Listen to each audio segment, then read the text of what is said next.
اعوذ باللہ من الشیطان الرجیم واستعینوا بالصبر والصلاة وإنها لكبيرة إلا على الخاشعين الذين يظنون أنهم ملاقو ربهم وأنهم إليه راجعون يا بني إسرائيل اذكروا نعمتي التي أنعمت عليكم وأني فضلتكم على العالمين واتقوا يوما لا تجزي نفس عن نفس شيئا ولا يقبل منها شفاعة ولا يؤخذ منها عدل ولا هم ينصرون الحمد لله رب العالمين والصلاة والسلام على سيد الأنبياء والمرسلين وعلى آله وصحبه أجمعين ثم أما بعد ایک مرتبہ پھر السلام علیکم ورحمۃ اللہ وبرکاتہ۔ پچھلی مرتبہ ہم نے تأمرون الناس بالبر وتنسون انفسکم وانتم تتلون الکتاب افلا تعقلون، تم لوگوں کو تو اچھے کام کرنے کی نصیحت کرتے ہو، اچھی باتیں کرنے کی، اچھے احکام ماننے کی نصیحت کرتے ہو، اپنے آپ کو بھول جاتے ہو، تم ہی تو وہ لوگ جو کتاب پڑھتے ہو، تم لوگ سوچتے کیوں نہیں؟ وہاں تک بات پہنچی تھی۔ آج واستعینوا بالصبر والصلاۃ، قرآن کا یہ ایک عجیب اسلوب ہے، مدد حاصل کرو۔ استعانہ، پہلے استعانہ کا لفظ سمجھ لیجئے۔ استعانہ کا لفظ اصل میں ہے عون سے، اعانہ یعین، اور عون کے معنی عربی میں ہوتے ہیں مدد کے، لیکن عربی میں مدد کے لیے کئی الفاظ ہیں۔ نصر بھی مدد کا لفظ ہے، مدد خود مدہ مدد کے لیے استعمال ہوتا ہے، مساعدہ وہ بھی مدد کے لیے استعمال ہوتا ہے، پھر یہاں پر استعانہ کا لفظ عون سے وہ بھی مدد کے لیے استعمال ہوتا ہے۔ اس میں فرق کیا ہے؟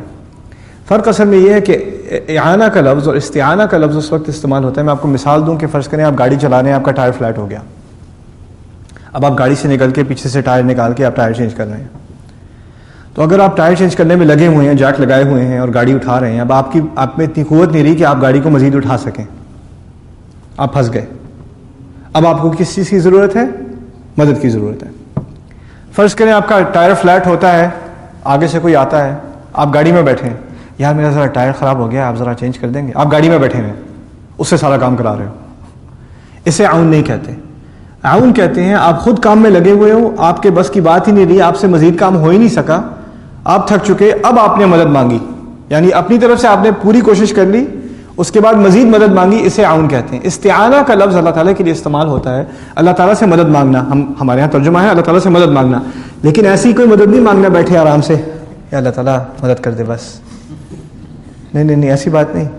اگر آپ خود محنت نہیں کرو گے، جیسے فرض کریں کسی کو جاب کی ضرورت ہے، جاب ڈھونڈ رہا ہے، اللہ تعالیٰ سے بڑی زبردست دعائیں ہو رہی ہیں، اللہ تعالیٰ تو ہی رازق ہے، کہیں نہ کہیں سے رزق دلا دے، نہ تم نے اپنا ریزومے بنایا ہے، نہ کہیں اپلیکیشن کی ہے، کہیں کوئی کال آتی ہے تو جواب نہیں دیتے، نہ کسی سے بات کی ہے، نہ اپنی تعلیم فردر کی ہے تم نے، نہ جا کے کسی آگے جا کے ڈھونڈا ہے کوئی کام، گھر سے نکلتے نہیں ہو، گھر بیٹھے ویڈیو گیمیں کھیلتے رہتے ہو، پھر دعائیں کرتے ہو کہ جاب مل جائے، اسے استعانہ نہیں کہتے۔ اللہ تعالیٰ نے کہا ہے مدد مانگو اللہ تعالیٰ سے، یہ ایسے مدد مانگنا نہیں کہتے۔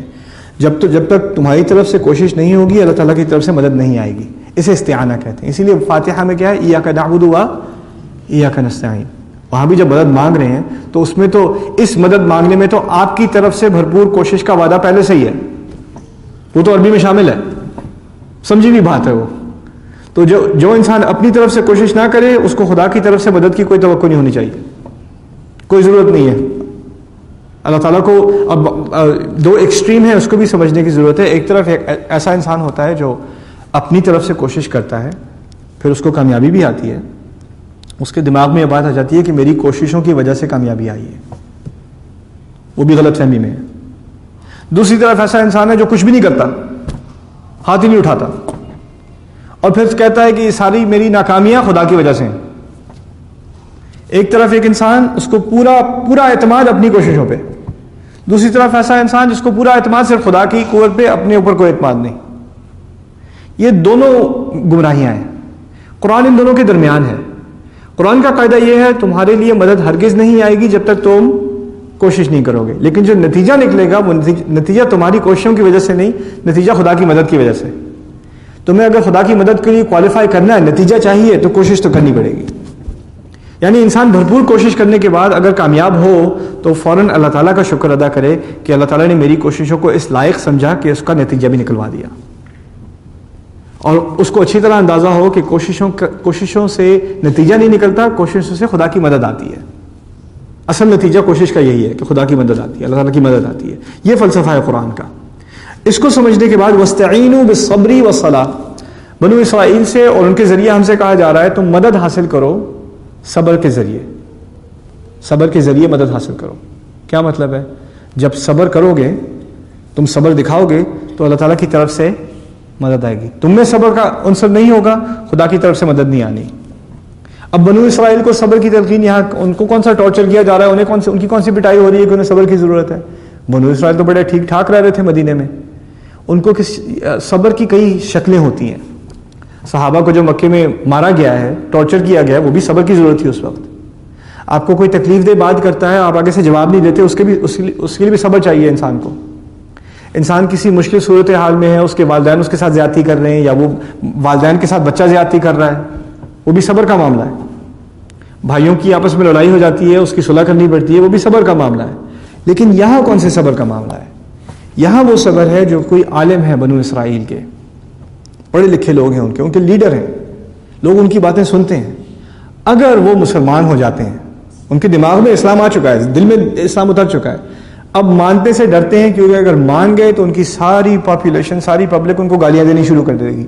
پہلے آ کے ان کے لیے ان سے دعائیں کرواتے تھے، ان کو آ کے ڈونیشن دیتے تھے، اب لینے کے دینے پڑ جائیں گے. بڑے صبر کی ضرورت ہے اگر اس دین کی طرف آنا ہے تو. وَاسْتَعِینُوا بِالصَّبْرِ.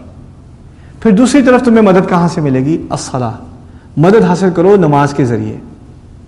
اللہ تعالیٰ کی مدد حاصل کرو نماز کے ذریعے.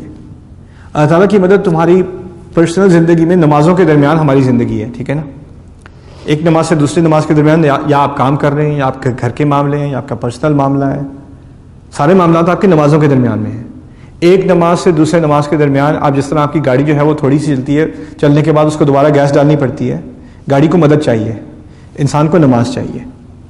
ایک نماز سے دوسری نماز، ایک مدد سے دوسری مدد کی طلب. یا اللہ اگلے گھنٹوں میں تیری ہدایت کی ضرورت ہے، تیری مدد کی ضرورت ہے، یہ معاملہ میرے لیے حل کر دے. وَاسْتَعِینُوا بِالصَّبْرِ وَالصَّلَاةِ. اب اندازہ کیجئے، ہمارے ہاں اگر کسی سے کہا جائے کہ خدا کی مدد مانگو تو ہم پہلے ذکر کریں گے نماز کا یا ذکر کا یا دعا کا، پھر بعد میں کہیں گے صبر. یہی بات ہے نا. قرآن میں پہلی چیز کس سے مدد مانگو؟ صبر سے. دوسری چیز کیا ہے؟ نماز. استعینوا، اللہ نے یہ نہیں کہا استعینوا بالصلاۃ والصبر، قال استعینوا بالصبر والصلاۃ. یعنی انسان کا کردار پکا ہو، وہ مشکلیں برداشت کرنے کے لیے تیار ہو. پہلا مرحلہ یہ ہے، پہلی بات یہ ہے کہ انسان کا کردار تیار ہونا چاہیے. پھر نماز کا بھی فائدہ ہے. اگر کردار تیار نہیں ہوگا، دل کے پکے نہیں ہوگے، تھوڑا ٹف نہیں ہوں گے، کیونکہ اس دین میں مشکلیں انسان نے برداشت کرنی ہیں. یا آپ کے دوستوں سے آئیں گی مشکلیں، یا رشتہ داروں سے آئیں گی، یا آپ کی جاب سے آئے گی، آپ کی فائنینشیل سچویشن، کہیں نہ کہیں سے آپ کو مشکلیں آنی ہیں. اس دین میں جب تک آپ تکلیف برداشت نہیں کرو گے، اس دین کی جو مٹھاس ہے وہ آپ کو ٹیسٹ کرنے کو نہیں ملے گی، اس کا ذائقہ آپ کو نہیں آئے گا. اس کے لیے آپ کو پہلے صبر کی ضرورت ہے. اور جب صبر کرو گے تو اس صبر کو مینٹین کرنے کے لیے کیا چیز چاہیے آپ کو؟ صلاۃ. استعینوا بالصبر والصلاۃ. اسی لیے اس کو آپ رسول صلی اللہ علیہ وسلم کی سیرت کی روشنی میں دیکھیے. رسول صلی اللہ علیہ وسلم سارا دن دعوت دیتے ہیں، کیا کچھ خراب باتیں انہیں سننے کو ملتی ہیں. قرآن نے تو پھر بھی کیونکہ قرآن میں احترام والے لفظ استعمال کیے گئے ہیں، تو انہیں قرآن میں جو برا بھلا بھی کہا گیا ہے وہ ایک محدود حد تک کہا گیا ہے. یعنی انہیں پاگل کہتے ہیں، انہیں شاعر کہتے ہیں، انہیں جھوٹا کہتے ہیں. یہ الفاظ قرآن میں استعمال ہوئے ہیں، لیکن آپ کو پتا ہے جس کو تہذیب نہ ہو، تمیز نہ ہو، وہ اس سے کئی برے لفظ استعمال کرتا ہے. تو ان الفاظ کو تو اللہ تعالیٰ نے اگنور ہی کیا ہے قرآن میں. لیکن جو رسول کو سننے کو ملا ہے وہ انہیں پتا ہے صلی اللہ علیہ وسلم. وہ ابو بکر صدیق کو پتا ہے صلی اللہ رضی اللہ تعالیٰ عنہ، انہیں پتا ہے کیا سننے کو ملا ہے. اس کا احادیث کا آپ مطالعہ کریں اور سیرت کا مطالعہ کریں، ایسی ایسی باتیں سننے کو ملتی ہیں کہ انسان کہتا ہے میں اسلامی کتاب پڑھ رہا ہوں، کیا پڑھ رہا ہوں. ایسی باتیں بھی کی ہیں ان لوگوں نے، کیا کچھ سننے کو ملا لوگوں کو. اب جب انسان کوئی شریف انسان ہو، اس کو خراب باتیں سننے کو ملے، اس کا دل خراب ہو جاتا ہے، اس کا موڈ خراب ہو جاتا ہے، اس کا دماغ نہیں چلتا. اب اور جتنا شریف انسان ہو اتنا ہی وہ سینسیٹیو ہوتا ہے کہ خراب بات سنے تو وہ بالکل اس کا ذہن کام کرنے سے بند ہو جائے، کام ہی نہ کر سکے. اس انسان کو اب صرف صبر نہیں، اس کو دوبارہ ریفیول کرنے کی ضرورت ہے. رسول صلی اللہ علیہ وسلم کوئی خراب بات سنے نا تو اس خراب بات کو ریپلیس کرنے کے لیے اچھی بات سننے کی ضرورت ہوتی ہے. آپ سے کسی نے بری بات کی ہے تو اب آپ جا کے کسی سے ایسی بات کرو جو آپ کو تسلی دے, آپ سے اچھی بات کرے. نبی صلی اللہ علیہ وسلم کے لیے ایک طرف دنیا جہاں سے بری باتیں سننے کو مل رہی ہیں, اچھی بات کہاں سننے کو ملتی ہے؟ جب نماز میں کھڑے ہوتے ہیں, اپنے رب کا کلام پڑھتے ہیں. یہ اللہ تعالیٰ کی طرف سے کلام ہے جو ان کو ایک طرح سے ریلیف ملتی ہے, اللہ تعالیٰ کی طرف سے ہمدردی آتی ہے. وَاصْبِرْ عَلَىٰ مَا يَقُولُونَ, بس صبر کرو, جو بھی کہہ رہے ہیں کہنے دو. وَاهْجُرْهُمْ هَجْرًا جَمِيلًا, اچھی طریقے سے ان لوگوں کو چھوڑ دیا کرو. اللہ تعالیٰ کی طرف سے ان آیات میں ہی اللہ تعالیٰ کی طرف سے تسلی دی جا رہی ہے, کوئی بات نہیں, کوئی بات نہیں, کوئی بات نہیں. تو یہی ہمارا معاملہ ہے. اگر ہماری مشکلات ہیں زندگی میں ہوتی ہیں, یا تو لوگوں کے الفاظ کی وجہ سے یا کسی اور مسئلے کی وجہ سے, تو اللہ تعالیٰ کا کلام جب آپ قرآن سنتے ہیں تو اس سے آپ کو تسلی ملتی ہے. یہ اصل میں نماز کا جو اصل پھل ہے وہ کیا ہے؟ تسلی. اللہ تعالیٰ کی طرف سے تمہیں اور مجھے تسلی آ رہی ہے. اسی لیے رسول صلی اللہ علیہ وسلم نے فرمایا ہے جعلت قرۃ عینی فی الصلاۃ, میری آنکھوں کی ٹھنڈک تو نماز میں ہی ڈالی گئی ہے.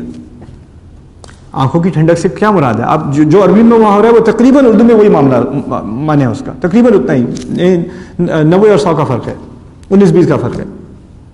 عربی میں کہتے ہیں آنکھوں کی ٹھنڈک کو, کیونکہ صحرا میں سفر کرتے تھے تو آندھی چلتی تھی تو آنکھوں پہ لگتی تھی, کیونکہ وہ شکل کو تو لپیٹ لیتے ہیں, جب اونٹ پہ سوار کر رہے ہیں تو شکل کو لپیٹ لیتے ہیں, لیکن آنکھ کو نہیں لپیٹ سکتے. وہ دیکھے گا کہاں جا رہا ہے, اس کو کیسے پتا چلے گا؟ تو جب تک کہیں کوئی غار نہ مل جائے, کوئی پہاڑی نہ مل جائے جس کے پیچھے بیٹھ کے تھوڑی دیر کے لیے آنکھیں میچ لے, اسے کہا جاتا ہے قرۃ اعین. چلو آنکھوں کو تھوڑی سی ریلیف تو ملی, طوفان میں تھا, آنکھیں بالکل لال ہو چکی ہیں, اب تھوڑا سا اس کو آرام ملا ہے, اس کو قرۃ اعین کہا جاتا ہے عربی میں. دوسرا قرۃ اعین کہا جاتا ہے کوئی ایسی بات آپ کو سننے کو ملے جس سے آپ کا دل اتنا خوش ہو کہ آپ کے آنسو نکل آئے, اسے بھی قرۃ اعین کہتے ہیں عربی میں. یعنی آنکھوں کی ٹھنڈک اور آنکھوں کی گرمی دو محاورے ہیں عربی میں. اثخن اللہ عینہ, اصل میں عربی میں کسی کو گالی دینی ہو نا پرانے زمانے میں تو اسے کہا جاتا تھا اللہ تیری آنکھیں گرم کرے, خدا تیری آنکھیں گرم کرے, اس کو گالی دیتے تھے. یہ کیا مطلب ہے گرم دینے سے؟ تجھے ایسے آنسو بہانے پڑیں جو اداسی کے آنسو ہوں. کسی سے کہیں اقر اللہ عینک, اللہ تعالیٰ آنکھیں ٹھنڈی کرے, کیا مطلب ہے؟ تجھے اتنی خوشی ہو کہ خوشی کے مارے تجھے رونا آ جائے. یہاں جو کہا گیا ہے نا کہ نماز کو پکڑو, نماز سے مدد حاصل کرو, کیا معنی ہے؟ کوئی انسان ڈپریشن میں ہوتا ہے, مشکل میں ہوتا ہے, کسی دوست کے پاس جاتا ہے اس سے بات کرنے کے لیے, اس کی بات سننے کے بعد اس کو تھوڑی سی تسلی ہوتی ہے, اس کی آنکھوں کو ٹھنڈک ملتی ہے, طوفان سے تھوڑا اس کو غار میں تھوڑی ریلیف ملتی ہے, چلو کوئی مسئلہ تھوڑا حل ہو گیا. یا کوئی ایسی بات سننے کو ملتی ہے کہ اس کی اداسی خوشی میں بدل جاتی ہے. کوئی انسان جو ہے, فرض کے لیے میں آپ کو مثال دیا کرتا ہوں انگلش کے دروس میں, آنکھوں کی ٹھنڈک کی, کہ کوئی ماں ہے جس نے اپنے بچے کو سالوں سے نہیں دیکھا, وہ کالج میں پڑھنے گیا ہوا تھا, کچھ کہیں باہر گیا ہوا تھا, اب وہ ایئرپورٹ پہ آتا ہے تو ماں اس کو گلے لگتی ہے تو روتی ہے کہ نہیں؟ لیکن جب وہ رو رہی ہے ماں, وہ بیٹا بھی رو رہا ہے, وہ اداسی میں نہیں رو رہے, خوشی میں رو رہے ہیں. یہ جذبہ جو ہے, یہ جو احساس ہے انسان کے اندر, یہ احساس نماز کے اندر ہونا چاہیے. اصل روح نماز کی یہ ہے کہ نماز میں اللہ تعالیٰ سے کنیکٹ ہو کر انسان وہ کلام سنے جس کو اس کو سننے کی بڑی ضرورت تھی. یار مجھے ان الفاظ کی بڑی ضرورت تھی. اب اندازہ کیجئے, میں آپ سے یہ نہیں کہتا آپ کے لیے عربی سیکھنا فرض ہے, آپ لازمی سیکھیے, آپ نہیں سیکھیں گے تو بڑے گناہ گار ہوں گے, یا نماز آپ کو پتہ بھی نہیں آپ نماز میں کیا پڑھ رہے ہیں, خواہ مخواہ کھڑے ہوئے بس آپ کو آوازیں سنائی دے رہی ہیں. مجھے اس تنقید میں کوئی دلچسپی نہیں ہے, مجھے صرف آپ کو بتانے میں ایک دلچسپی ہے, ایک بات, جو چیز آپ مس کر رہے ہیں نا, آپ کو اندازہ ہونا چاہیے آپ مس کیا کر رہے ہیں. اللہ تعالیٰ آپ سے براہ راست کلام کرنا چاہتا ہے. اللہ تعالیٰ آپ سے خود, آپ اس کے سامنے کھڑے ہوئے ہو, حاضری لگائی آپ نے, وضو کر کے اپنے آپ کو تیار کر کے, اس کے کعبے کی طرف منہ کر کے, وہ گھر جو ابراہیم علیہ السلام نے بنایا تھا, جس انسان نے تمام دنیا کو چھوڑ کر صحرا کے درمیان جا کر اللہ تعالیٰ کے احکام پورے کیے ہیں, اس کے بنائے ہوئے گھر کی طرف آپ نے منہ کر کے اللہ تعالیٰ کے سامنے کھڑے ہو کے, جب ہم نماز میں کھڑے ہوتے ہیں تو ایک طرح سے ہم ابراہیم علیہ السلام ہی کی سنت پوری کرتے ہیں. کیوں؟ کیونکہ جب انسان اللہ اکبر کہہ کے نماز شروع کرتا ہے تو دنیا جہان کی تمام چیزیں اس کے لیے غائب ہو جاتی ہیں, کچھ بھی نہیں رہتا. جیسا کہ ابراہیم علیہ السلام کی پوری زندگی تھی, سب کچھ چھوڑ گئے پیچھے, اسی لیے ان کی سنت ہے نماز. یہ جو اللہ تعالیٰ کی طرف سے تحفہ ہے نا, اس کا کوئی اور عوض نہیں ہے. آپ کو دنیا میں کوئی ایسی چیز نہیں ملے گی جو آپ کو نماز کے اندر ملے گی. آپ کو نماز میں جو ملے گا وہ کہیں اور نہیں ملے گا.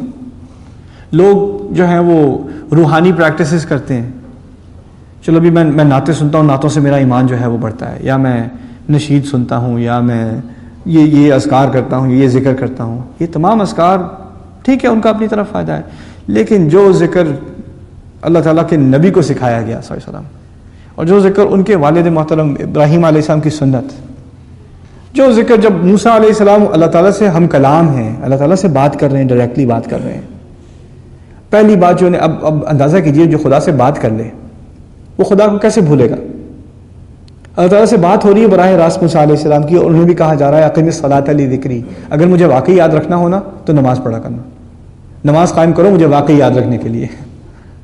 دیکھو ذرا، وہ نماز ان انبیاء کے لیے کافی تھی، ہمارے لیے کافی نہیں، ہمیں کچھ اور کہیں سے کہیں اور اذکار نکال کے، کوئی اور وظیفہ نکال کے اس طرح ذکر کرنا ہے۔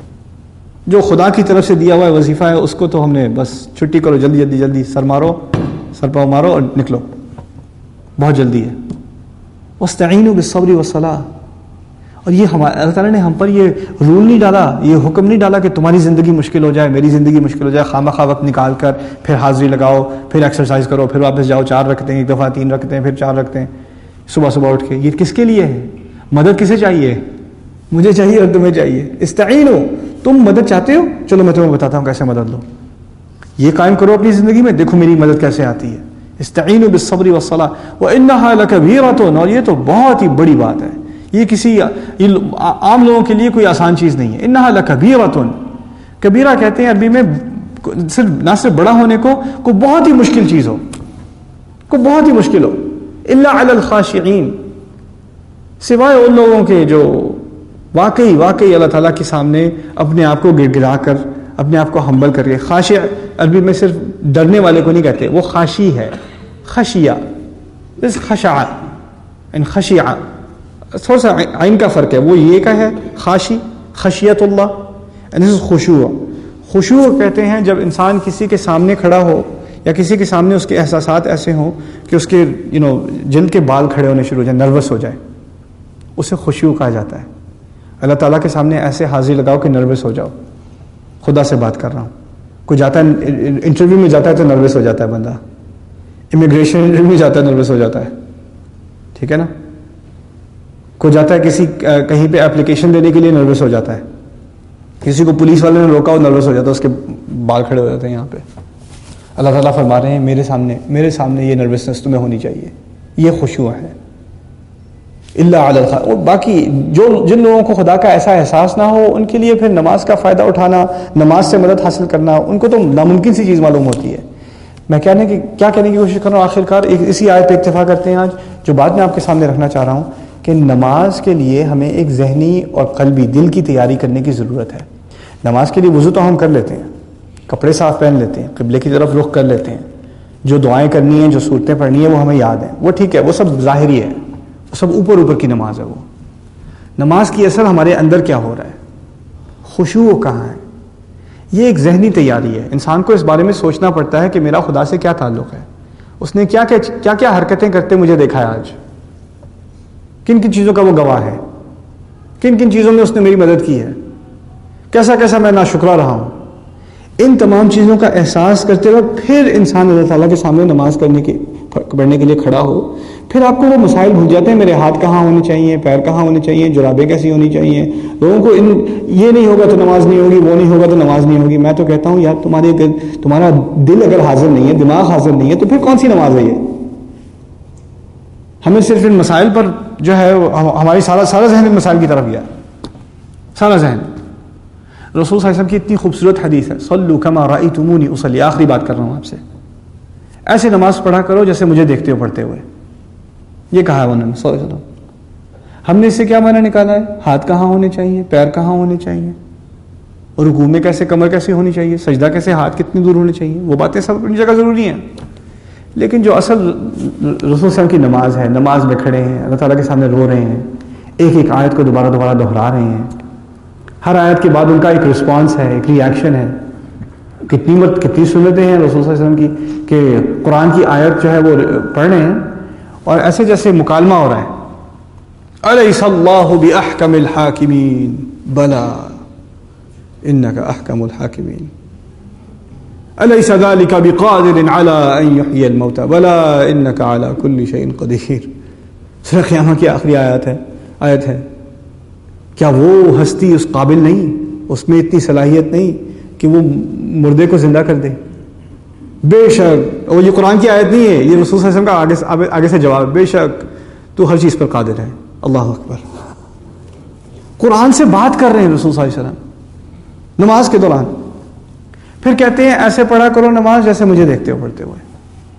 اندازہ کیجئے ہم کہاں آ گئے ہیں، کہاں پہنچ چکے ہیں. ٹھیک ہے آپ کو زیادہ قرآن نہیں یاد، جو تھوڑا سا یاد ہے اس پر تو تدبر کر لو، اس کے بارے میں سوچ لو، اس کے بارے میں سوچ لو. اس سے بھی زندگی بدل جاتی ہے انسان کی. نماز سے پوری زندگی بدل جاتی ہے انسان کی. اب آپ اندازہ کیجئے اس قوم کی جو شناخت ہے، جو آئیڈینٹی ہے، ہماری قوم کی آئیڈینٹی ہے قبلے سے. اصل میں ہمیں امت بتایا گیا ہے سورہ بقرہ میں آگے جا کر، ہمیں امت بتایا گیا ہے جب قبلہ بدلا ہے. وَكَذَلِكَ جَعَلْنَاكُمْ أُمَّةً وَسَطًا.